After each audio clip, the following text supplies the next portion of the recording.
नमस्कार. आज आपण फायलम ऑर्थोपोडा आणि त्यामध्ये येणारे जी प्राणी आहेत त्यांच्या संबंधी येणारे वेगवेगळे झुलॉजिकल टर्म्स यांचा अभ्यास करू. फायलम ऑर्थोपोडा याचा अर्थ आहे arthros mean jointed, podos means foot or leg.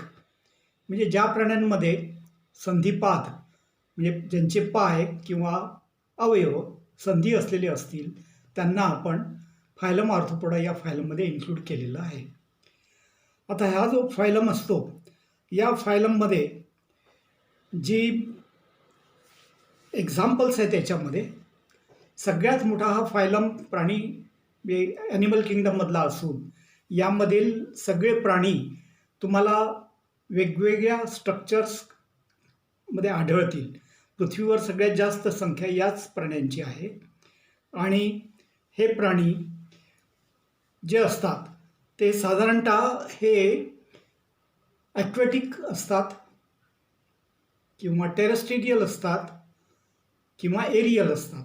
ॲक्वॅटिकचा अर्थ पाण्यामध्ये राहणारे म्हणजे मराईन ॲनिमल किंवा फ्रेश वॉटर म्हणजे समुद्रामध्ये राहणारे किंवा गोड्या पाण्यात राहणारे. टेरेस्ट्रिडियल म्हणजे पृथ्वीवरती आढळणारे. त्यानंतर एरियल म्हणजे हवेत उडणारे. असे यांचे 3 प्रकार आहेत. आता हा फायलम जो आहे या फायलमचं एक उदाहरण म्हणजे कॉक्रोच. कॉक्रोचचं झुलॉजिकल नेम आहे पेरीप्लॅनेटा अमेरिकना. पेरीप्लॅनेटा हे जीनसचं नाव आहे आणि अमेरिकना हे स्पेसीजचं नाव आहे. म्हणजे पहिलं जे नाव असते याला जेनेरिक नेम म्हणतात आणि दुसऱ्या नावाला स्पेसिफिक नेम म्हणतात. स्पेसीज म्हणजे अमेरिकना आणि जीनस आहे याचा पेरीप्लॅनेटा. याला मराठीमध्ये झुरळ म्हणतात आणि इंग्लिशमध्ये कॉक्रोच म्हणतात. आता याचं हे सगळ्यात चांगलं उदाहरण आहे कॉक्रोच. कॉक्रोच या प्राण्याची बॉडी तुम्हाला 3 भागात मुख्यतः डिवाईड झालेली दिसेल आणि हे 3 भाग म्हणजे हेड, थोरॅक्स अँड ॲब्डॉमिन. आणि या प्राण्यांमध्ये तुम्हाला फिरण्यासाठी चालण्यासाठी जे अवयव असतात म्हणजे त्याला लेग्स म्हणू आपण, हे 6 असतात कॉक्रोच या प्राण्यामध्ये. आणि इतर जे आर्थ्रोपोड्स असतात त्याच्यामध्ये 6 पेक्षा जास्त असतात. 8 ही संख्या असते साधारणतः. आणि काही ॲपेंडेजेस यांचे अन्न गोळा करण्यासाठी असतात. काही ॲपेंडेजेस यांचे फायटिंगसाठी असतात म्हणजे प्रोटेक्शनसाठी, स्वतःचं प्रोटेक्शन करण्यासाठी असतात. काही ॲपेंडेजेस यांचे अन्न गोळा करून ते आपल्या जे हाईव्ज असतात तिथे आणून स्टोअर करण्यासाठी असतात. असे वेगवेगळे अवयव याच्यामध्ये तुम्हाला आढळतात. आता या ठिकाणी हा जो प्राणी आहे कॉक्रोच हा ब्राऊन कलरचा असतो आणि याचं शरीर एक्स्टर्नली म्हणजे कायटिनस मटेरियलनी याच्या बाहेरच्या बाजूला एक्झोस्केलेटन डेव्हलप झालेलं आहे आणि त्याला एक्झोस्केलेटनला आपण कायटिनस एक्झोस्केलेटन म्हणतो कारण हे म्युकोप्रोटीनपासून तयार झालेलं असतं एक्झोस्केलेटन आणि हे याला प्रोटेक्शन देतं. आणि या एक्झोस्केलेटनमुळे याची शरीर जे एका विशिष्ट जे शेपमध्येच डेव्हलप होतं आणि कालांतराने हे एक्झोस्केलेटन हा प्राणी सोडून देतो. आता या प्राण्यामध्ये म्हणजे कॉक्रोच या प्राण्यामध्ये याचं जे हेड, थोरॅक्स अँड ॲब्डॉमिन असं 3 भागात याचं शरीर डिवाईड झालेलं आहे. आता हेड जे आहे हेड हे 6 एम्ब्रियॉनिक सेगमेंटपासून तयार झालेलं असतं. त्याच्यानंतर हेडच्या वरती तुम्हाला सेन्सरी ऑर्गन्स दिसतील. त्याच्यामध्ये अँटिना दिसेल, एक पेअर अँटिना, एक पेअरचा अर्थ एक जोडी. लांब हेअर लाईक सिलेंड्रिकल आउटग्रोथ याच्या हेडच्या डॉर्सो लॅटरल साईडला डेव्हलप झालेले असतात आणि हे अँटिना सेन्सरी ऑर्गन्स आहेत. त्याचप्रमाणे एक पेअर डोळ्यांचा असतो. या ऑर्थोपोड्समध्ये सिम्पल आईज किंवा कंपाऊंड आईज डेव्हलप झालेले असतात. सिम्पल आय म्हणजे साधा डोळा आणि कंपाऊंड आईज म्हणजे तुम्हाला छोटे छोटे ओमेटिडिया नावाचे स्ट्रक्चर असतात त्यांचं युनियन होऊन एक मोठा डोळा तयार होतो, त्याला कंपाऊंड आय म्हणतात. आणि प्रत्येक ओमेटिडियामध्ये इमेजचा वेगवेगळा भाग तयार होतो आणि असा हा चारीकडची इमेज तो गोळा करू शकतो किंवा बघू शकतो. त्याच्यामध्ये कंपाऊंड आय असतं आता हा जो प्राणी आहे, या प्राण्याच्या हेड नंतर त्याचा भाग जो येतो त्याला थोरॅक्स म्हणतात. तो थोरॅसिक रिजन आहे आणि हा 3 भागामध्ये डिवाईड झाला आहे: प्रोथोरॅक्स, मिझोथोरॅक्स अँड मेटाथोरॅक्स. त्यानंतर शरीराचा जो भाग येतो त्याला म्हणतात ॲब्डॉमिन आणि हा ॲब्डॉमिनमध्ये 10 सेगमेंट्स असतात. आता या ठिकाणी हा प्राणी एक्सटर्नली सेगमेंटेड आहे आणि याच्या आधी आपण जो बघितला अर्थवॉर्म, हा एक्सटर्नली आणि इंटरनली दोन्ही सेगमेंटेड असतो. एक्सटर्नली ॲन्युलायनी सेगमेंटमध्ये डिवाईड झालेला असतो आणि इंटरनली ट्रान्सव्हर्स सेप्टमनी, तिथे मसल्सपासून ट्रान्सव्हर्स सेप्टम तयार होतात. या प्राण्यामध्ये हा प्राणी फक्त एक्सटर्नली सेगमेंटेड आहे, इंटरनली हा सेगमेंटेड नाही. Arthropods are not internally segmented. They possess a body cavity, complete body cavity or true coelom is there, and that body cavity or true coelom is called hemocoel. कारण याच्यामध्ये पांढऱ्या रंगाचं रक्त भरलेलं असतं, त्याला हिमोलिम्फ म्हणतात आणि ज्याच्यामध्ये पांढऱ्या रक्ताच्या पेशी असतात म्हणून हे रक्त पांढरं असतं आणि हे पूर्ण बॉडीमध्ये भरलं असतं म्हणून त्या पोकळीला म्हणजे बॉडी कॅव्हिटीला किंवा सिलोमला आपण म्हणू हिमोसील. आणि याची जी बॉडी आहे ही 3 बॉडी लेअरपासून तयार झाली आहे: एक्टोडर्म, मिझोडर्म आणि एंडोडर्म. म्हणजे all arthropods are develop from 3 germinal layers: ectoderm, mesoderm and endoderm. आता फायलम ऑर्थोपोडामध्ये काही क्लासेस आहे की ज्याच्यामधले एक्झाम्पल्स जे असतात, जसं एक्झाम्पल प्रॉन क्लास क्रस्टेशियामधला एक्झाम्पल आहे. Phylum arthropoda class crustacea example prawn. तर प्रॉनमध्ये हेड आणि थोरॅक्स हे दोन्हीचं फ्युजन होऊन एक स्ट्रक्चर तयार होतं ज्याला म्हणतात सिफॅलोथोरॅक्स आणि नंतरचा जो भाग असतो त्याला म्हणतात ॲब्डॉमिन. तर या ठिकाणी ॲब्डॉमिनल अपेंडेजेस असतात आणि थोरॅसिक अपेंडेजेससुद्धा असतात इन केस ऑफ प्रॉन.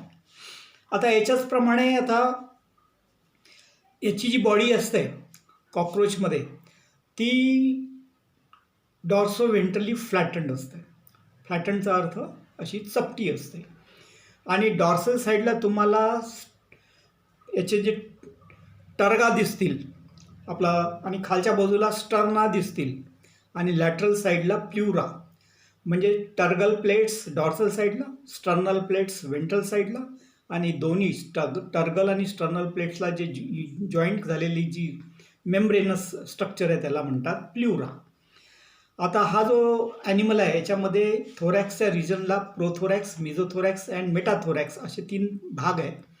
तर याच्यामध्ये 3 पेअर लेगचे डेव्हलप झालेले असतात साईडला आणि पहिला जो पेअर आहे त्याला प्रोथोरॅसिक लेग म्हणू, दुसरा पेअर आहे त्याला मिझोथोरॅसिक लेग, तिसरा जो पेअर आहे त्याला मेटाथोरॅसिक लेग म्हणू. म्हणून या प्राण्यामध्ये 6 पाय असल्यामुळे याला एका शब्दामध्ये हेक्झापोडसुद्धा म्हणतात. कॉक्रोचेस आर हेक्झापोड म्हणजे ऑल इन्सेक्ट्स आर हेक्झापोड्स. आता इन्सेक्ट्समध्ये पुन्हा वेगवेगळे इन्सेक्ट्स आहेत, तो आपण या ठिकाणी नाही घेऊ आता अभ्यासात नसल्यामुळे. आता या ठिकाणी 2 पेअर्स ऑफ विंग्ज असतात, 4 विंग्ज आणि हाइंड विंग्स म्हणजे पहिले पंख आणि नंतरचे पंख म्हणजे टोटल 4 विंग्ज आहेत. आणि याचं पूर्ण शरीर कायटिनियस एक्झोस्केलेटननी डेव्हलप झाल्यामुळे याला पूर्ण प्रोटेक्शन मिळतं आणि हा प्राणी लाईफ सायकलमध्ये हे जे कायटिनियस एक्झोस्केलेटन आहे हा सोडून देतो. तर त्या क्रियेला एक्सडायसिस किंवा मोल्टिंग असा शब्द वापरला जातो. तर तुम्ही बघितलं असेल सापामध्ये सुद्धा अशाच प्रकारे तो आपल्यावरचा कोश जो आहे तो सोडतो. त्याच प्रकारे या ऑर्थोपोडामध्ये हे जे कॉक्रोच आहे यांनाही पण मोल्टिंग किंवा एक्सडायसिस ही प्रक्रिया या ठिकाणी होत असते. आता हा जो प्राणी आहे हा बायोलॅटरली सिमेट्रिकल आहे. आता what is mean by symmetry? सिमेट्रीचा अर्थ असा आहे प्रत्येक प्राण्याला सिमेट्री असते. जसं आता लोअर ॲनिमल जे आहे एक्झाम्पल अमेबा असिमेट्रिकल ॲनिमल आहे. म्हणजे तुम्ही त्याला कोणत्याही प्लेननी कट केलं तर 2 इक्वल भागात तो डिवाईड होणार नाही म्हणून त्याला असिमेट्रिकल ॲनिमल म्हणतात. त्याच्यानंतर जर उदाहरण आपण घेतलं हायड्रा म्हणजे फायलम सिलेंट्रेटामधलं एक्झाम्पल आहे हायड्रा. याला तुम्ही कोणत्याही प्लेननी एका विशिष्ट कोणत्याही प्लेननी जर डिवाईड केलं तर हा इक्वल भागामध्ये डिवाईड होतो म्हणून याला रेडियली सिमेट्रिकल ॲनिमल म्हणतात. आणि हायर ॲनिमल्समध्ये प्लॅटिहेल्मिन्थिसपासून पुढे किंवा ॲस्किहेल्मिन्थिसपासून पुढे जसं ॲस्किहेल्मिन्थिस, प्लॅटिहेल्मिन्थिस, ॲनेलिडा आणि आता आलो आपण ऑर्थोपोडा. तर ऑर्थोपोडामधले ॲनिमल्स हे बायोलॅटरली सिमेट्रिकल असतात. बायोलॅट्रिकल सिमेट्रीचा अर्थ असा असतो की there is only one plane. Through which this animal can be divided into two equal half. म्हणजे तुम्ही समजा आपण ह्युमन बिंगला इथून असं कट जर केलं सरळ, हा एकच प्लेन आहे आपल्या शरीरामध्ये की ज्यांनी आपले शरीराचे 2 इक्वल भाग होतात आयडेंटिकल. त्याला आयडेंटिकल इक्वल भाग म्हणू आपण, सारखे. आयडेंटिकलचा अर्थ आहे सारखे इक्वल भाग. तर अशा ॲनिमलला आपण म्हणू बायलॅटरली सिमेट्रिकल ॲनिमल. तर arthropods are bilaterally symmetrical animals. त्याच्यानंतर आता या ॲनिमल्समध्ये ऑर्गन सिस्टीम लेवल डेव्हलप झालेली आहे. लोअर ॲनिमल्समध्ये सेल्युलर सिस्टीम असते आणि त्याच्यापेक्षा पुढे पुढे जर आले तुम्ही तर तुम्हाला ऑर्गन सिस्टीम दिसेल. मग पुढे ऑर्गन सिस्टीम पुढे डेव्हलप झालेली दिसेल. जसं आता या प्राण्यामध्ये ऑर्थोपोड्समध्ये तुम्हाला रेस्पिरेटरी सिस्टीम दिसेल, डायजेस्टिव्ह सिस्टीम दिसेल, एक्सक्रिटरी सिस्टीम दिसेल. आता एक्सक्रिटरी सिस्टीम म्हणजे उत्सर्जन. शरीरामध्ये अनावश्यक नायट्रोजनस वेस्ट प्रॉडक्ट जे असतात, जे शरीराच्या बाहेर काढून देण्यात येतात, त्याला उत्सर्जन म्हणतात आणि इंग्लिशमध्ये त्याला म्हणतात एक्सक्रिशन. तर ज्या अवयवांद्वारे एक्सक्रिशन केलं जाते त्याला एक्सक्रिटरी ऑर्गन्स म्हणतात आणि ज्या सिस्टीमद्वारे ही क्रिया होते त्याला एक्सक्रिटरी सिस्टीम म्हणतात. तसंच डायजेशन म्हणजे अन्नपचन, ज्या अवयवांद्वारे अन्नाचं पचन होते त्याला डायजेस्टिव्ह ऑर्गन म्हणतात आणि ज्या सिस्टीमद्वारे ही सगळी क्रिया पूर्ण होते त्याला डायजेस्टिव्ह सिस्टीम असं म्हणतात. तर या सगळ्या सिस्टीम्स या ऑर्थोपोड्समध्ये तुम्हाला डेव्हलप झालेल्या दिसतील. म्हणजे ऑर्गन्स आणि सिस्टीम ह्या डेव्हलप झालेल्या आहेत. जसं श्वसन म्हणजे रेस्पिरेशन. कॉक्रोचमध्ये ट्रकियल सिस्टीम डेव्हलप झाली आहे. ट्रकिया म्हणजे गोल ट्यूब्स असतात श्वसन नलिकेसारख्या आणि त्यांच्या बारीक फाईन ट्यूब्स बरोबर कनेक्शन होऊन एक नेटवर्क शरीराच्या आतमध्ये तयार होते. त्या नेटवर्कला ट्रकियल सिस्टीम म्हणतात. आणि ही ट्रकियल सिस्टीम जो टर्गा आणि स्टर्ना आणि साईडला असतो प्ल्युरा, त्या प्ल्युरामध्ये त्याचे ओपनिंग्ज असतात. ज्या ओपनिंग्सद्वारे बाहेरील हवा म्हणजे बाहेरील ऑक्सिजन, हवेतलं ऑक्सिजन सरळ आपल्या शरीराच्या आतल्या टिश्यूपर्यंत जाऊन पोहोचू शकतं. म्हणून या ठिकाणी या प्राण्याचं रक्त पांढरं असतं, कारण रक्ताच्या पेशी ह्या पांढऱ्या असतात आणि त्या पेशींना म्हणतात हिमोसाइट्स आणि पांढऱ्या रक्ताला म्हणतात हिमोलिम्फ. आणि हे ज्या कॅव्हिटीमध्ये भरलं आहे त्या कॅव्हिटीला म्हणतात हिमोसिल म्हणजे बॉडी कॅव्हिटी किंवा coelom. Coelom is called haemocoel because coelom is filled with हिमोलिम्फ. हिमोलिम्फ is a colourless blood and it has white blood corpuscles only. तर या ठिकाणी श्वसनक्रिया ट्रकियल सिस्टमने होते. म्हणून हे ट्रकियल सिस्टीम जे आहे त्याला आपण काय म्हणू, रेस्पिरेटरी सिस्टीम, त्याला एका शब्दात म्हणतात रेस्पिरेटरी सिस्टीम. आता त्याच्यानंतर हेड जे असतं हे डिस्टिंक्ट आहे. म्हणजे हेड, थोरॅक्स आणि ॲब्डॉमिन. हेड तुम्हाला पूर्णतः वेगळं दिसेल कॉक्रोचमध्ये आणि प्रॉनमध्ये हेड डिस्टिंक्ट नाही.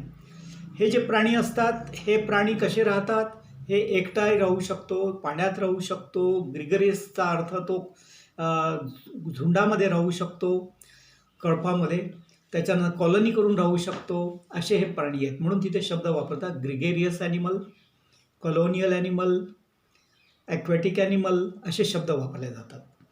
त्याच्यानंतर हा जो आहे ॲपेंडेजेस. आता हे ॲपेंडेजेस जे असतात हे जॉईंटेड असतात त्याचे ॲपेंडेजेस कॉक्रोचचे आणि 6 असल्यामुळे त्याला हेक्झापोड म्हटलं जातं कॉक्रोचमध्ये. या ॲपेंडेजेसचं काम काय आहे, वॉकिंग म्हणजे चालणे. त्याच्यानंतर याचं काम आहे जम्पिंग, याचं काम आहे स्विमिंग, त्याचं आहे क्लाइम्बिंग, सेन्सरी, रिसेप्टर. म्हणजे हे असे वेगवेगळे फंक्शन करतात म्हणून यांना वेगवेगळे नावं दिलेली आहेत. जसं अँटिना इज ए रिसेप्शनचं काम करतो म्हणून त्याला सेन्सरी ऑर्गन म्हणू आपण. आणि आता हा प्राणी ट्रिप्लोब्लास्टिक आहे. म्हणजे याची शरीररचना एक्टोडर्म, मिझोडर्म आणि एंडोडर्म या 3 जर्मिनल लेअरपासून तयार झालेली आहे. म्हणून याला ट्रिप्लोब्लास्टिक ॲनिमल असं म्हटलं जातं. आणि या ठिकाणी जे कायटिनस क्युटिकल असते हे थिक असते आणि सिंगल लेयर्ड इपिथेलियम त्या ठिकाणी डेव्हलप झालेलं असतं. त्यानंतर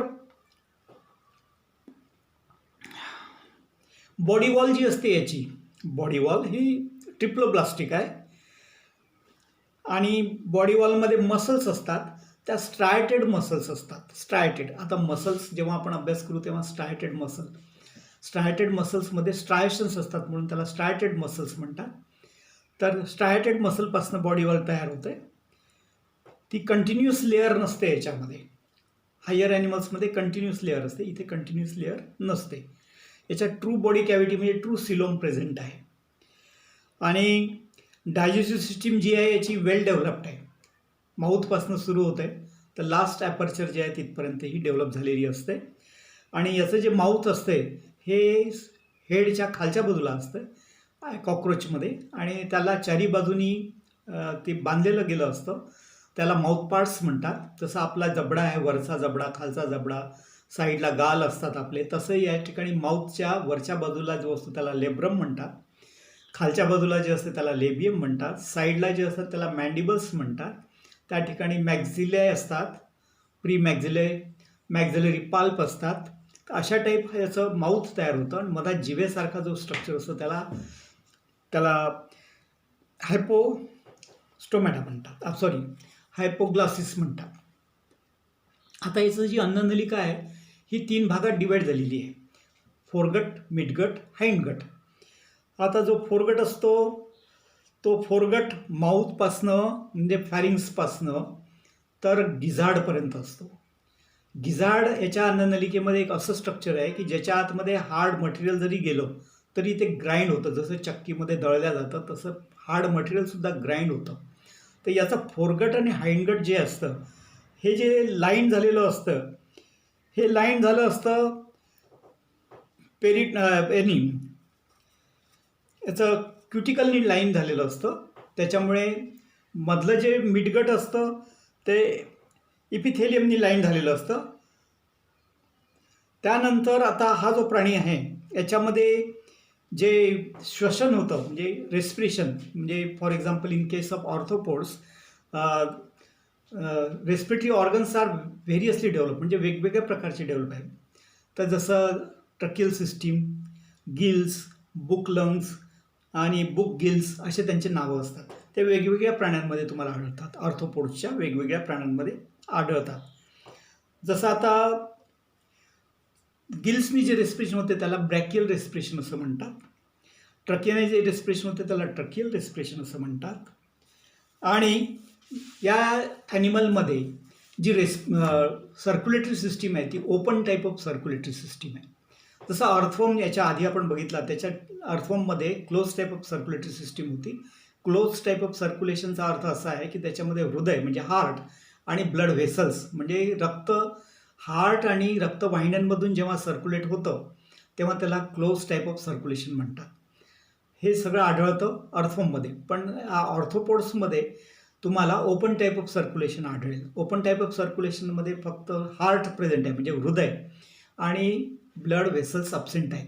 कारण या ठिकाणी ऑक्सिजन वाहून नेण्याचं कार्य रक्त करत नसल्यामुळे या ठिकाणी पूर्ण रक्त बॉडी कॅव्हिटीमध्ये भरलेलं असतं आणि हृदयाचं काम फक्त रक्ताला सर्क्युलेशन करणं असतं. रक्ताच्या द्वारे पूर्ण अवयवांना त्यांना लागणारे जे काही फूड असतं ते सप्लाय केलं जातं रक्ताच्या माध्यमातून. फक्त ऑक्सिजनचा सप्लाय रक्ताच्या माध्यमातून होत नाही, म्हणून इथलं रक्त पांढरं असतं, म्हणजे लाल रक्ताच्या पेशी इथे अब्सेंट आहे. आणि हे जे हृदय आहे हे 13 कप्प्याचं असतं तुमच्या कॉक्रोचमध्ये. त्याच्यातले 3 कप्पे जे आहेत ते थोरॅक्स रिजनमध्ये आहेत आणि 10 कप्पे जे आहेत ते ॲब्डोमिनल रिजनमध्ये आहेत. आणि हे जे हार्ट असतं हे ओपन झालेलं असतं हेड सायनसेसमध्ये, म्हणजे डोकं जे असते त्याचं कॉक्रोचचं तिथे ओपन झालेलं असते. आणि ते ओपन झाल्यामुळे पूर्ण रक्त बॉडी कॅव्हिटी किंवा त्याला आपण म्हणू हिमोसिल याच्यामध्ये पूर्ण रक्त पोअर केलं जाते. आणि ॲलरी मसल्स नावाच्या मसल्स असतात जे वरचा डायफ्राम असतो त्याला अटॅच असतात, की वरचा जो टर्गा आहे त्याला अटॅच असतात.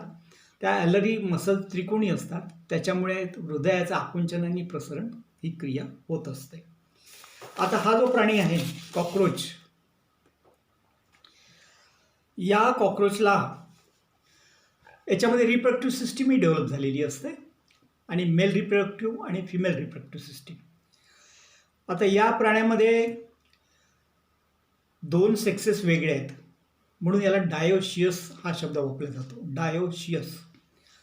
ऑर्थोपोड्स आर डायोशियस, म्हणजे ऑर्थोपोडा या फायलममधले सगळे प्राणी डायोशियस आहे. म्हणजे मेल ॲनिमल वेगळा आहे, डाय म्हणजे टू आणि शियस मीन्स सेक्स.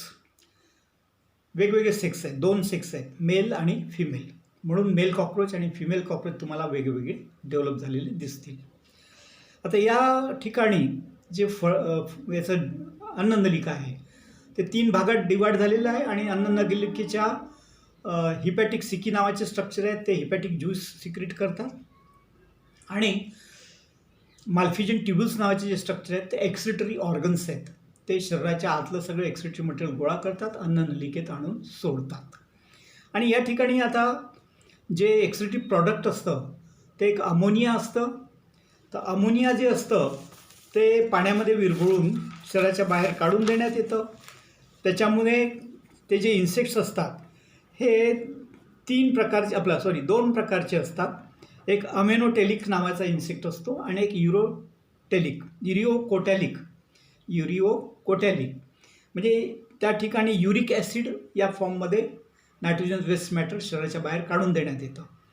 तर याच्यामध्ये जे उडणारे जे आहेत प्राणी, जसं कॉक्रोच आहे किंवा इन्सेक्ट्स आहेत, तर हे सगळे युरिओकोटॅलिक आहेत.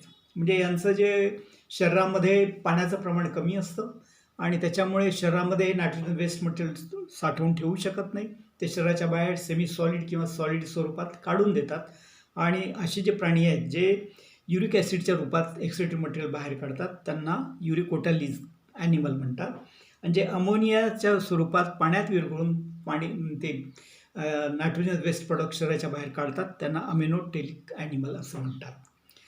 यानंतर हे जे प्राणी असतात हे ओव्हिपेरस म्हणजे अंडी घालणारे प्राणी असतात किंवा ओव्होव्हिव्हिपेरस. आपण विंचू बघितला असेल, ओव्होव्हिव्हिपेरस असतो विंचू. आणि कॉक्रोच म्हणजे झुरळ हा ओव्हिपेरस असतो. ओव्हिपेरस म्हणजे अंडी घालतो, त्या अंड्याच्या आतमध्ये जो एम्ब्रिओ डेव्हलप होत असतो, म्हणजे फर्टिलाइज एग असतं, त्याच्या आतमध्ये एम्ब्रिओ डेव्हलप होतो आणि एग्स हॅचिंग नंतर ते एम्ब्रिओ बाहेर पडतात. तसं ओव्हिव्हिपेरस जे आहे त्या प्राण्यामध्ये शरीराच्या आतमध्येच, अंड्याच्या आतमध्येच जीव तयार होतो आणि तो जीव नंतर बाहेर पडतो शरीराच्या. त्याला ओव्हिव्हिपेरस, त्याचं उदाहरण आहे विंचू. तर विंचवाचे छोटे छोटे पिल्लच हे त्याच्या शरीरातनं बाहेर येतात म्हणून त्याला ओव्हिव्हिपेरस ॲनिमल असं म्हणतात. हे असतं सगळं आपलं ऑर्थोपोडा या फायलम ऑर्थोपोडाच्या विषयी माहिती. याच्यामध्ये बरेचसे शब्द तुम्हाला आलेले आहेत, त्या शब्दांचा मी मराठीमध्ये तुम्हाला अर्थ सांगितलेला आहे आणि हा अर्थ आपण समजून घ्या आणि याच्यानंतरच आपण हा ऑर्थोपोडा फायलमचा अभ्यास करा. कारण ऑर्थोपोडम फायलम हा सगळ्यात मोठा फायलम आहे आणि ऑर्थोपोडा फायलममध्येच सगळ्यात मोठा क्लास आहे इन्सेक्टा. आणि इन्सेक्टा क्लास सगळ्यात मोठा असल्यामुळे त्या विषयाला म्हणजे इन्सेक्टचा अभ्यास ज्या ब्रांचमध्ये केला जातो त्याला म्हणतात entomology. Entomology is a branch of phylum arthropoda which deals with the study of only insects. तर अशा प्रकारे ही ब्रांच सगळ्यात मोठा ब्रांच आहे झुलॉजीमधली, म्हणजे ऑर्थोपोडा फायलम आणि क्लास इन्सेक्टा. तर हा अभ्यास करताना तुम्ही हे टर्म्स लक्षात ठेवायच्या आणि त्याच्यामुळे तुम्हाला थोडासा अभ्यास करताना सोपा वाटेल. आणि आमचं ही चॅनल आपण सबस्क्राईब करा आणि नवीन व्हिडिओसाठी बेल आयकॉनला दाबा, जेणेकरून आमचे नवीन तयार झालेले व्हिडिओ आपणापर्यंत लवकरात लवकर पोहोचतील. नमस्कार, धन्यवाद.